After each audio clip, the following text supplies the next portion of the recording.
नमस्ते विद्यार्थी मित्रों, आज हम स्टैंडर्ड 9th में हिंदी में पूरक वाचन 2 समझेंगे, जिसका हेडिंग है राष्ट्र का स्वरूप।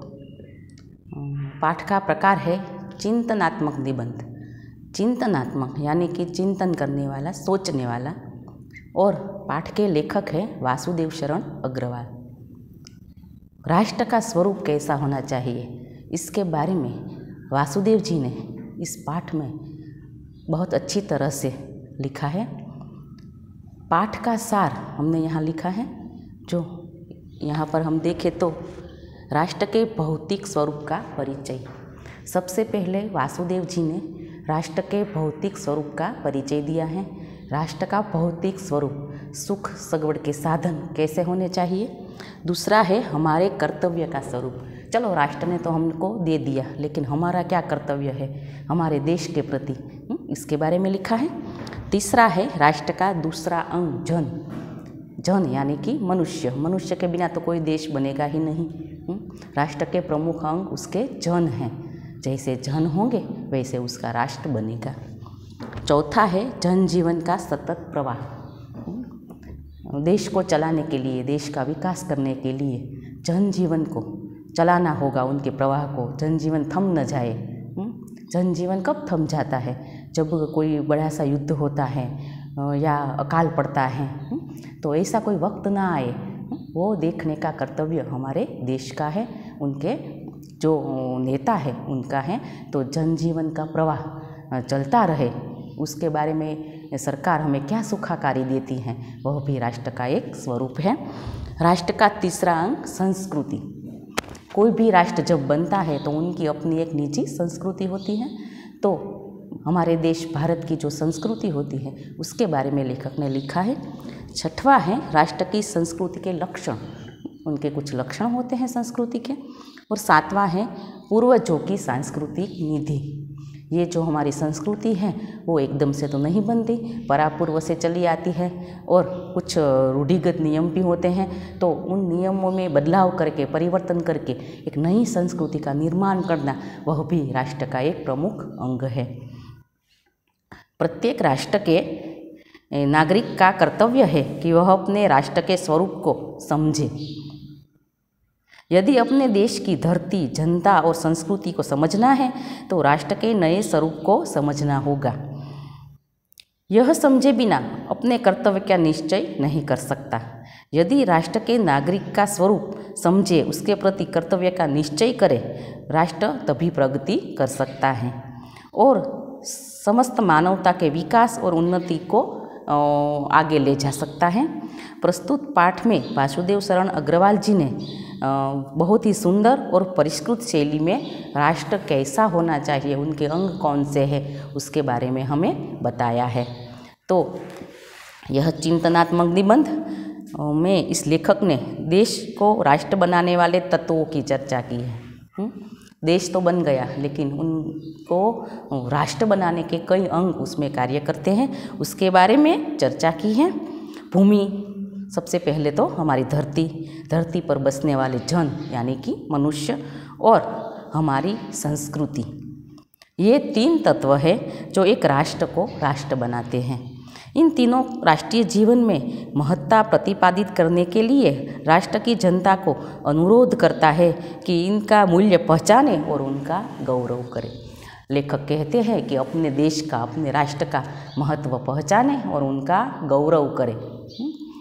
तो यहाँ पर पाठ की शुरुआत करें तो प्रत्येक राष्ट्र की अपनी भूमि होती है, उस भूमि की जनता और निजी संस्कृति होती है। भूमि, जन और संस्कृति ही राष्ट्र के अंग है। तो हमारा भारत देश है, उनके जो भारतीय बसते हैं उस देश में, वो प्रमुख हैं राष्ट्र के अंग में। उसकी अपनी जनता, भूमि और संस्कृति होती है। हमारे देश में जो अलग अलग राज्य है, सबकी अपनी अपनी संस्कृति है, लेकिन विविधता में भी एकता है। अलग अलग कई तरह के राज्य हैं, उनकी बोलियाँ अलग हैं, उनकी भाषा अलग है, उनकी संस्कृति अलग है, खान पान, रीति रिवाज सब अलग अलग है। लेकिन सभी जब एक मिलते हैं तो सारा भारत एक बन जाता है और विविधता में भी एकता, ऐसा हम कह सकते हैं। तो ये सब मिलकर एक राष्ट्र बनता है और एक देश बनता है। राष्ट्र के भौतिक स्वरूप का परिचय। तो राष्ट्र का भौतिक स्वरूप कैसा होना चाहिए? अगर राष्ट्र भौतिक स्वरूप से आगे नहीं है, पूरा उसका विकास नहीं हुआ है, तो वो उसका अपनी कोई संस्कृति नहीं बन सकती, उसके जन हैं वो अच्छी तरह से नहीं रह सकते। राष्ट्र की धरती के भौतिक स्वरूप का परिचय आवश्यक है, क्योंकि भूमि के पार्थिव स्वरूप के प्रति हमें कितने जागरूक होंगे, हमारी राष्ट्रीयता उतनी ही बलवंती होगी। हमारी धरती कितनी ही सुंदर, उपयोगी और महत्वपूर्ण है, इसका परिचय प्रत्येक नागरिक को होना चाहिए। अपने देश के प्रति गौरव करो, ऐसा यहाँ कवि लेखक कहना चाहते हैं कि उनका जो नागरिक है उनको पता होना चाहिए कि उनका देश कितना ही सुंदर, कितना उर्वर यानी कि उपजाऊ और उपयोगी है और अपने लिए कितना महत्वपूर्ण है। हमारे कर्तव्य का स्वरूप। चलो, हमें राष्ट्र ने ये सब तो दे दिया, भूमि दे दी, सुखाकारी के साधन दे दिए, लेकिन हमारा क्या कर्तव्य है? हम पृथ्वी के उर्वरता, उसके सोचने वाले तथा वनस्पतियों की जानकारी प्राप्त करनी होगी। किसी भी देश को अच्छी तरह से जानने के लिए क्या करना चाहिए? तो उर्वरता यानी कि उपजाऊ कितनी है, उसे सींचने वाले मेघों यानी कि बारिश तथा वनस्पतियों की जानकारी प्राप्त करनी होगी। हमें यह देखना होगा कि धरती के गर्भ में कहाँ कौन सी निधियाँ है। निधियाँ यानी कि खजाना, धरती के गर्भ में कौन सी खनिज संपत्ति गड़ी हुई हैं वो हमें पहचानना है। उसमें अनेक बहुमूल्य धातुएं और रत्न छिपे हुए हैं, जिन्हें तराश कर सौंदर्य की वृद्धि के लिए अनेक प्रकार के प्रसाधन किए जा सकते हैं। राष्ट्र का विकास करना है तो उसके भंडार में, पृथ्वी के भंडार में जो कुछ निधियाँ छिपी हुई हैं उसे पहचान कर उसे बाहर निकालना होगा, तभी हम राष्ट्र को मददरूप हो सकते हैं। हमें अपने सागरों, झंझरों तथा अन्य वस्तुओं के प्रति जिज्ञासा का भाव रखना चाहिए। हम राष्ट्र के जागरूक नागरिक तभी कहे जा सकते हैं। अगर हमें हमारे देश के बारे में कुछ पता ही नहीं तो हम जागरूक नागरिक नहीं कह सकते। हमारा कर्तव्य है कि विद्वान और उद्यम दोनों को मिलाकर राष्ट्र का नया नक्शा रखें। यहाँ पर लेखक कहते हैं विज्ञान और उद्यम। विज्ञान तो है ही, लेकिन उद्यम के बिना तो विज्ञान का कोई मतलब नहीं है, उसके पीछे तो उद्यम यानी कि मेहनत ही काफ़ी है। इसीलिए उस विज्ञान का विकास करने के लिए उद्यम खड़ा करें। यद्यपि प्रत्येक व्यक्ति का योग हो तभी राष्ट्र समृद्ध हो सकता है। उनमें प्रत्येक व्यक्ति का योग यानी कि सहकार होना चाहिए। कोई एक व्यक्ति से यह नहीं बन सकता, तभी राष्ट्र विकास कर सकता है, समृद्ध हो सकता है। राष्ट्र का दूसरा अंग जन। दूसरा अंग कौन सा है? मनुष्य। प्रत्येक राष्ट्र की धरती पर लोग बसते हैं, वे उस धरती के पुत्र हैं, धरती उसकी माता है। इसीलिए मरुभूमि के प्रेम का महत्व है। जिस भूमि पर वह बसते हैं, जहाँ की भाषा बोलते हैं, उसके प्रेम का महत्व वह समझे, उस भूमि का महत्व समझे। हमें उसके हृदय में मानना होगा, उसके प्रति हमारा कर्तव्य हमें रखना होगा। उस बंधन की चट्टान में राष्ट्र का जीवन आश्रित रहता है। लोगों की मेहनत कितनी है राष्ट्र के विकास में, उस पर उस राष्ट्र का जीवन निर्भर रहता है। यह संबंध स्वार्थ का नहीं है। स्वार्थ का भाव हो तो कोई पतन का कारण बन सकता है। सभी लोग अगर स्वार्थी बन जाए तो वह देश के पतन का कारण हो सकता है। हमारी भाषा, धर्म, जाति, रंग आदि में भले ही भिन्नता हो, सभी लोग पृथ्वी माता के पुत्र हैं। इसी आधार पर सब एक दूसरे से जुड़े हुए हैं। सबको एक जैसा अधिकार है। किसी जन को पीछे छोड़कर राष्ट्र आगे नहीं बढ़ सकता। उसकी प्रगति ही राष्ट्र की प्रगति है। यदि एक वर्ग या जनता का भाग ही कमज़ोर हो तो समस्त राष्ट्र अस्वस्थ माना जाएगा। यह सभी जानते हैं। यदि देह के किसी भी अंग में रोग हो तो व्यक्ति अस्वस्थ माना जाता है। यहाँ पर लेखक कहते हैं कि कोई एक व्यक्ति से या कोई एक व्यक्ति के स्वार्थ से राष्ट्र नहीं बनता है। चाहे हमारे भाषा, रंग, रूप, रीत रिवाज अलग अलग हो, लेकिन हम सभी भारत देश के, भारत की धरती के पुत्र हैं और इन सब को मिलकर ही एक राष्ट्र की उत्पत्ति होती है। अगर हमारे शरीर में कोई अंग में हमें अच्छा नहीं लगता है तो पूरा शरीर से अस्वस्थ माना जाएगा। उसी तरह हमारा देश है, उसमें कोई एक भाग या राज्य अच्छी तरह से नहीं चलता तो सारा देश डगमगा सकता है, सारे देश की प्रगति नहीं कही जा सकती। इसीलिए सभी को मिलकर हमने विकास को आगे बढ़ाना है। जनजीवन का सतत प्रवाह, वह भी राष्ट्र का एक अंग है। जनजीवन का प्रवाह नदी के प्रवाह की भांति है। यह प्रवाह अपना काल में चले जा रहा है। इतिहास में उतार चढ़ाव आते रहते हैं। जनजीवन चलता रहता है। कर्म और धर्म के द्वारा यह प्रवाह गतिशील रहता है। देश में जो लोग रहते हैं उनका एक अनंत प्रवाह अनंत काल से चला आ रहा है और जो चलता है उसी में कर्म और धर्म होते रहते हैं और देश है वो आगे चलता है। राष्ट्र का तीसरा अंग है संस्कृति। राष्ट्र का तीसरा अंग संस्कृति है।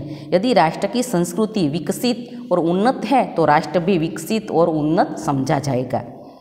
अलग अलग संस्कृतियां मिलकर राष्ट्र की संस्कृति का समन्वित रूप प्रस्तुत करती हैं। यह समन्वय युक्त जीवन ही राष्ट्र का सुखदायी रूप है। राष्ट्र का तीसरा अंग है संस्कृति और संस्कृति राष्ट्र की विकसितता और उन्नति का आधार समझी जाती है। जीवन सभी को समन्वित करके चलने वाली संस्कृति। अलग अलग संस्कृतियां हैं और अलग अलग राज्य में, हमने आपको पहले बताया, लेकिन उनको समन्वित करके एक करके जो देश बनता है वही सच्चा राष्ट्र है। राष्ट्र की संस्कृति के लक्षण, हमारी जो संस्कृति है उनके लक्षण कौन से हैं? राष्ट्रीय संस्कृति के बाहरी लक्षण है साहित्य। संस्कृति किन से बनती है? तो पहला है साहित्य, दूसरा है कला, तीसरा है नृत्य, गीत, आनंद प्रमोद तथा अनेक रूप है जो राष्ट्रीय जनों की मानसिक अभिव्यक्ति के रूप है, किंतु आंतरिक आनंद की दृष्टि में उनमें एक सूत्रता है। सहृदयी व्यक्ति प्रत्येक संस्कृति का आनंद लेता है और ऐसे ही उदार जनों से भरा हुआ राष्ट्र स्वस्थ और समुन्नत होता है। राष्ट्रीय संस्कृति का परिचय लोकगीतों और लोक कथाओं में भी प्राप्त किया जा सकता है। यहाँ पर लेखक कहना चाहते हैं कि संस्कृति के लक्षण हैं साहित्य, कला, नृत्य, आनंद प्रमोद के साधन। ये सब है वो मानसिक अभिव्यक्ति है उनकी, मनुष्य की, और आंतरिक आनंद है उनमें एक सूत्रता। प्रत्येक संस्कृति का आनंद लेता है जो सहृदयी व्यक्ति है। देश का जो व्यक्ति है वो स्वार्थी नहीं बन सकता, बल्कि प्रत्येक राज्य की संस्कृति को अपने आप में समा लेता है और उनमें आनंद लेता है। अंतिम है पूर्वजों की सांस्कृतिक निधि। तो पूर्वज हैं हमारे, जो उन्होंने जो हमें संस्कृति दी है इसके बारे में बात की है। आज भी वह प्राचीन धार्मिक, वैज्ञानिक, साहित्यिक, कलागत एवं सांस्कृतिक संपदा सुरक्षित है जो हमारे पूर्वज हमारे लिए छोड़ गए हैं। यह वर्तमान में प्रेरणाबद्ध सिद्ध हो सकती है। हम उसके तेज से राष्ट्र का संवर्धन कर सकते हैं। संवर्धन यानी कि समुचित विकास कर सकते हैं। हमारे जो पूर्वज हैं उन्होंने हमें प्राचीन संस्कृति दी है, धार्मिक संस्कृति दी है, वैज्ञानिक और साहित्यिक संस्कृति भी दी है, कलागत एवं सांस्कृतिक संपदा दी है। तो सबसे पहले प्राचीन हमारी जो संस्कृति है, पहले की संस्कृति रामायण, महाभारत है, बौद्ध का जीवन है, महावीर का जीवन है, वो सब है हमारी प्राचीन संस्कृति। धार्मिक, उन लोगों के द्वारा जो भी धर्म चलाए गए वो है हमारी धार्मिक संस्कृति। वैज्ञानिक, उन लोगों ने भी बहुत से खोजें की थी। उन वक्त के वैज्ञानिकों ने, जैसे कि आर्यभट्ट है, वराहमिहिर है, उन्होंने हमें कई वैज्ञानिक खोजें दी, तो है वह हमारी वैज्ञानिक संस्कृति। साहित्यिक, बहुत सा साहित्य लिखा गया है। रामायण और महाभारत तो हमारे दो महाग्रंथ है।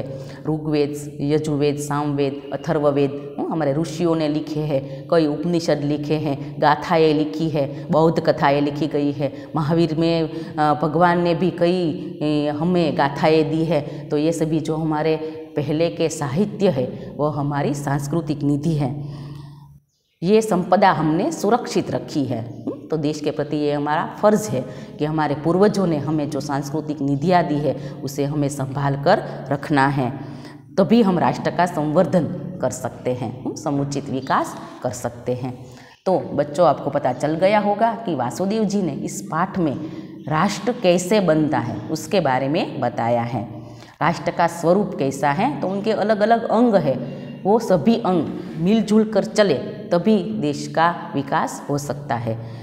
यहाँ पर लेखक ने एक उदाहरण दिया है कि हमारे स्वस्थ शरीर में अगर कोई भी अंग रोगिष्ट हो तो पूरा शरीर अस्वस्थ हो जाता है। ठीक उसी तरह हमारा देश जो भारत है कई राज्यों से बना हुआ है। अगर एक भी राज्य में कुछ उथल पुथल मची है तो सारा देश हिल जाएगा। उसके लिए सभी राज्यों को एकजुट मिलकर काम करना है, तभी हमारे राष्ट्र का स्वरूप अच्छा बन सकता है। राष्ट्र को बनाने में कई अलग अलग प्रकार के अंग कार्य करते हैं। तो सबसे पहले है राष्ट्र के भौतिक स्वरूप का परिचय। राष्ट्र का भौतिक स्वरूप है नदियाँ है, हमारी जो कृषि विषयक जमीन है, उसमें जो निधियाँ छिपी है, अलग अलग प्रकार के खनिज प्राप्त होते हैं, तो उस पर राष्ट्र का भौतिक स्वरूप निर्भर रहता है। दूसरा है हमारे कर्तव्य का स्वरूप। चलो ये सब तो हमने पा लिया, पानी मिल गया नदियों से, सागर से, खनिज संपत्ति मिल गई, कृषि विषय कई तरह के विविध प्रकार के हमने पाक ले लिए, लेकिन हमारा कर्तव्य क्या है? हमारा कर्तव्य है कि हम स्वार्थी न बने, एक दूसरे को मदद करके राष्ट्र को विकसित कर सकते हैं। उद्यम करें और विज्ञान उद्यम दोनों मिलकर राष्ट्र का अंग बनता है। अगर सिर्फ हम उद्यम ही करें, कोई वैज्ञानिक खोजों की नई नई जानकारी प्राप्त न करें, उनका उपयोग न करें, तो कैसा होता है, हमारा देश विकसित नहीं बन सकता। तो विज्ञान और उद्यम दोनों हमारे कर्तव्य का स्वरूप हैं। तीसरा है राष्ट्र का दूसरा अंग है जन। जन यानी कि देश में बसने वाले मनुष्य। तो मनुष्य का क्या कर्तव्य है कि जो भी देश ने दिया है उनकी तमाम जो निधियाँ हैं उनका हम रक्षण कर सकते हैं, उनको कोई भी नुकसान न पहुंचाए, उसके बारे में भली भांति परिचित रहे और सभी को साथ लेकर, अलग अलग राज्य की भाषा, धर्म, संस्कृति को साथ लेकर चले। तीसरा है जनजीवन का सतत प्रवाह। देश को चलाने के लिए जनजीवन का प्रवाह थमना नहीं चाहिए, सतत बहते रहना चाहिए, चलना चाहिए। कर्म और धर्म दोनों साथ में चलते हैं। हमारा कर्म क्या है, हमारा कर्तव्य क्या है और हमारा धर्म क्या है। धर्म जो है वो मनुष्य को कोई भी गुनाह करने से रोकता है, और जो कर्म है वो उनको मेहनती बनाता है। और तो कर्म और धर्म दोनों को लेकर हमें चलना है। फिर है राष्ट्र का तीसरा अंग संस्कृति। कोई भी देश है वह अपनी संस्कृति से पहचाना जाता है। तो संस्कृति का विकसित और उन्नत रूप ही राष्ट्र का एक अंग है। और समन्वित करना सभी को, वो सबसे महत्वपूर्ण बात है।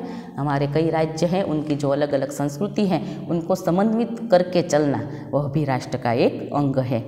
राष्ट्र की संस्कृति के लक्षण, सभी लक्षण क्या है राष्ट्र की संस्कृति के? तो संस्कृति के लक्षण हैं सभी मनुष्य को सहृदय से, सहृदयतापूर्वक सभी संस्कृति को, अलग अलग राज्य की, उनको स्वीकारना है। सिर्फ हमारी संस्कृति ही अच्छी है, हमारा राज्य ही अच्छा है, ऐसा कहकर हमें नहीं चलना है।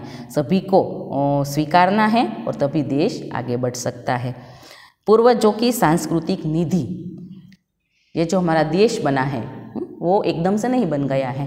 पहले जो हमारे पूर्वज थे उन्होंने जो हमें दिया है संस्कृति, जैसे कि प्राचीन संस्कृति, धार्मिक संस्कृति, वैज्ञानिक, साहित्यिक, कलागत एवं सांस्कृतिक संपदा से सुरक्षित है, तभी देश का संवर्धन हो सकता है।